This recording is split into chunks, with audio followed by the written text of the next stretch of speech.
بسم اللہ الرحمن الرحیم۔ عقیدہ ختم نبوت کورس میں آج ہم 22 نمبر درس پڑھائیں گے۔ سبق یہ ہے مرزا صاحب اور دجال۔ دجال کا فتنہ اتنا سخت اور خطرناک فتنہ ہے کہ ہر نبی نے اپنی امتوں کو دجال کے فتنے سے ڈرایا ہے۔ حضور صلی اللہ علیہ وآلہ وسلم نے بھی اپنے امت کو اس فتنے سے ڈرایا ہے، بلکہ امت کو اپنی دعاؤں میں دجال کے فتنے سے پناہ مانگنے کی تلقین فرمائی ہے۔ حضور صلی اللہ علیہ وآلہ وسلم کی احادیث کے مطابق دجال انسانوں کی طرح ایک مستقل وجود رکھتا ہے اور وہ قرب قیامت سیدنا عیسیٰ علیہ السلام کے زمین پر نزول سے کچھ عرصہ پہلے ظاہر ہوگا۔ دجال سیدنا عیسیٰ علیہ السلام کے ہاتھوں قتل ہوگا۔ درج ذیل روایات میں جن سے دجال کی انسانوں کی طرح مستقل وجود اور قرب قیامت سیدنا عیسیٰ علیہ السلام کے زمین پر نزول سے کچھ عرصہ پہلے ظہور کا پتہ چلتا ہے، چند احادیث ہم ذکر کریں گے۔ حدیث نمبر 1، ان عائشہ رضی اللہ تعالی عنہا قالت سمعت رسول اللہ صلی اللہ علیہ وآلہ وسلم یستعیذ فی صلاتہ من فتنۃ الدجال۔ حضرت عائشہ رضی اللہ تعالیٰ عنہا سے روایت ہے کہ میں نے رسول اللہ صلی اللہ علیہ وآلہ وسلم کو اپنی نماز میں دجال کے فتنے سے پناہ مانگتے سنا ہے، یعنی نبی علیہ السلام نے دجال کے فتنے سے پناہ مانگا ہے۔ یہ حدیث مسلم میں ہے، مسلم شریف میں ہے۔ حدیث نمبر 1323، باب استحباب التعوذ من عذاب القبر و عذاب جہنم میں ہے۔ دوسری حدیث، عن ابا ہریرہ یقول قال رسول اللہ صلی اللہ علیہ وسلم اذا فرغ احدکم من التشہد الآخر فلیتعوذ باللہ من اربع، من عذاب جہنم ومن عذاب القبر ومن فتنة المحیا والممات ومن شر المسیح الدجال۔ حضرت ابو ہریرہ رضی اللہ تعالیٰ عنہ سے روایت ہے کہ رسول اللہ صلی اللہ علیہ وآلہ وسلم نے فرمایا، جب تم میں سے کوئی آخری تشہد سے فارغ ہو جائے تو 4 چیزوں سے اللہ تعالیٰ کی پناہ طلب کرے: جہنم کے عذاب سے، قبر کے عذاب سے، زندگی اور موت کی آزمائش سے، اور مسیح دجال کے شر سے۔ یہ حدیث بھی مسلم شریف میں ہے۔ حدیث نمبر 3، عن ابی درداء رضی اللہ تعالی عنہ ان النبی صلی اللہ علیہ وسلم قال من حفظ 10 آیات من اول سورۃ الکہف عصم من دجال۔ حضرت ابو درداء رضی اللہ تعالیٰ عنہ سے روایت ہے کہ نبی کریم صلی اللہ علیہ وآلہ وسلم نے فرمایا، جس مسلمان نے سورۃ کہف کی پہلی 10 آیات حفظ کر لی اسے دجال کے فتنے سے محفوظ کر لیا گیا۔ یہ حدیث بھی مسلم میں ہے۔ 4 نمبر حدیث، عن ابی ہریرہ رضی اللہ تعالی عنہ قال قال رسول اللہ صلی اللہ علیہ وآلہ وسلم ثلاث اذا خرجنا لا ينفع نفسا ایمانها لم تکن آمنت من قبل او کسبت فی ایمانها خیرا طلوع الشمس من مغربها والدجال والدابۃ الارض۔ حضرت ابو ہریرہ رضی اللہ عنہ سے روایت ہے کہ رسول اللہ صلی اللہ علیہ وآلہ وسلم نے فرمایا، 3 چیزیں ہیں جب ان کا ظہور ہو جائے گا تو اس وقت کسی شخص کو جو اس سے پہلے ایمان نہیں لایا تھا یا اپنے ایمان کے دوران میں کوئی نیکی نہ کی تھی، اس کا ایمان لانا فائدہ نہ دے گا۔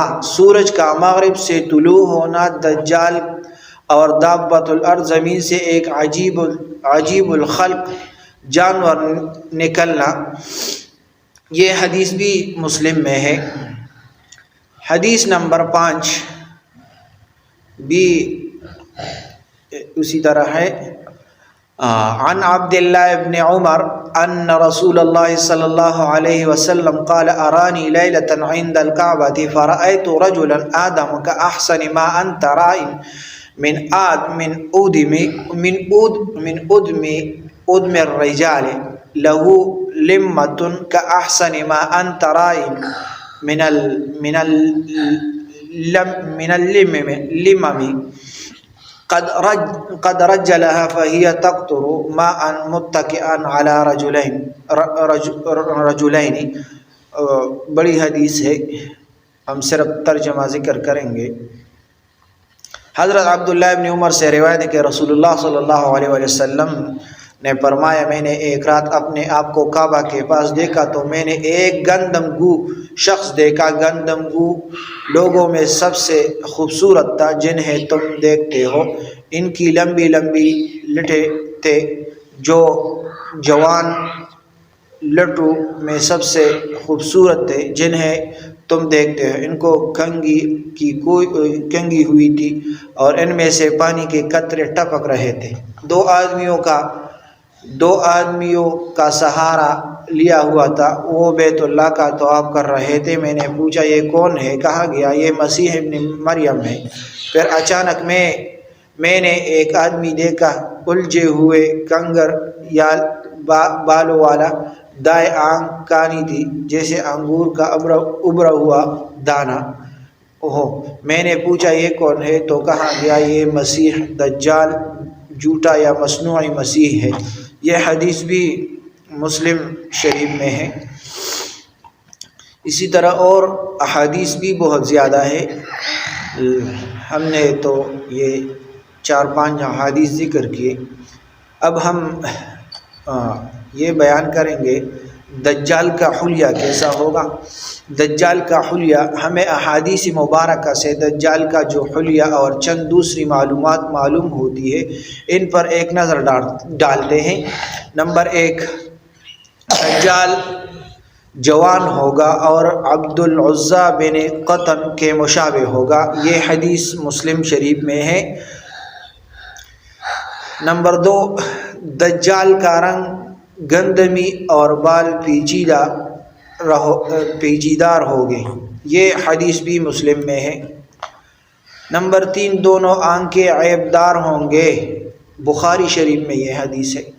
نمبر 4، ایک دائیں آنکھ سے کانا ہوگا، یہ بھی بخاری شریف میں ہے۔ نمبر 5، دجال کے بائیں آنکھ بھی عیب دار ہوگی، مسلم حدیث میں ہے، مسلم شریف میں۔ نمبر 6، پیشانی پر کافر لکھا ہوگا، یعنی کافارہ، یہ حدیث بھی بخاری شریف میں ہے۔ نمبر 7، پیشانی پر لکھے گئے کافر کو ہر مومن پڑھ سکے گا، خواہ وہ پڑھنا لکھنا جانتا ہو یا نہ جانتا ہو، یہ حدیث بھی مسلم میں ہے۔ یعنی پیشانی پر لکھے گئے کہ کافر، یہ کافر ہر آدمی اسے جانتا ہوگا۔ نمبر 8، وہ ایک گدھے پر سواری کرے گا جس کے دونوں کانوں کے درمیان 40 ہاتھ کا فاصلہ ہوگا، یہ مسند احمد میں ہے یہ حدیث۔ نمبر 9، دجال کی رفتار بادل اور ہوا کی طرح تیز ہوگی، یہ حدیث بھی مسلم میں ہے۔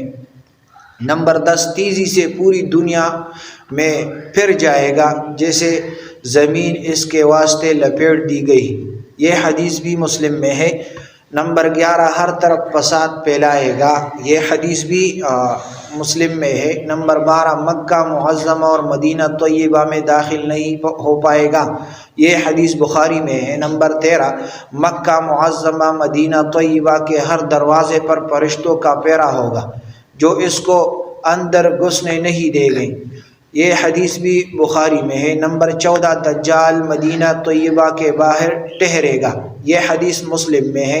نمبر 15، سب منافقین دجال سے مل جائیں گے، یہ حدیث بھی مسلم میں ہے۔ نمبر 16، دجال پہلے نبوت کا دعویٰ کرے گا اور اس کے بعد خدائی کا دعویٰ کرے گا، یہ ابن ماجہ میں یہ حدیث ہے۔ نمبر 17، اس کے ساتھ غذا کا بہت بڑا ذخیرہ ہوگا، یہ حدیث مسلم میں ہے۔ نمبر 18، زمین کے خزانے اس کے تابع ہوں گے، یہ حدیث بھی مسلم میں ہے۔ نمبر 19، دجال کو مارنے اور زندہ کرنے کی طاقت دی جائے گی، یہ حدیث بھی مسلم میں ہے۔ نمبر 20، اس کے ساتھ جنت اور جہنم ہوگی، یہ حدیث بخاری میں ہے۔ خلاصہ کلام یہ ہے، ساری گفتگو کا خلاصہ یہ ہے کہ احادیث مبارکہ سے ثابت ہوا کہ دجال کا وجود انسانوں کی طرح ہوگا۔ جتنے بھی انبیاء کرام علیہ السلام دنیا میں تشریف لائے، انہوں نے اپنی امتوں کو دجال کے فتنے سے ڈرایا، اسی طرح حضور صلی اللہ علیہ وآلہ وسلم نے بھی اپنی امت کو دجال کے فتنے سے ڈرایا ہے، اور اپنی امت کو اپنا دعاؤں اور اپنی امت کو اپنے دعاؤں میں دجال کے فتنے سے پناہ مانگتے کی تلقین فرمائی ہے۔ دجال پہلے نبوت کا دعویٰ کرے گا اور پھر اس کے بعد خدائی کا دعویٰ کرے گا۔ دجال کی موت سیدنا عیسیٰ علیہ السلام کے ساتھ ہوگی، یعنی دجال کا موت سیدنا عیسیٰ علیہ السلام کے ہاتھوں سے ہوگی۔ یہ باتیں جو ہے وہ اپنے ساتھیوں کے ساتھ شیئر کرے اور خود بھی ان لوگوں کو بتائے اور یہ ویڈیو ان لوگوں تک پہنچائے تاکہ ان لوگوں کو پتہ چل جائے۔ نبی علیہ السلام نے اپنے امت کو دجال سے ڈرایا ہے، اور پہلے انبیاء کرام نے بھی اپنے امتوں کو دجال سے ڈرایا ہے، تو آپ لوگوں پر فرض ہے کہ یہ باتیں ان لوگوں تک پہنچائیں۔ جزاکم اللہ۔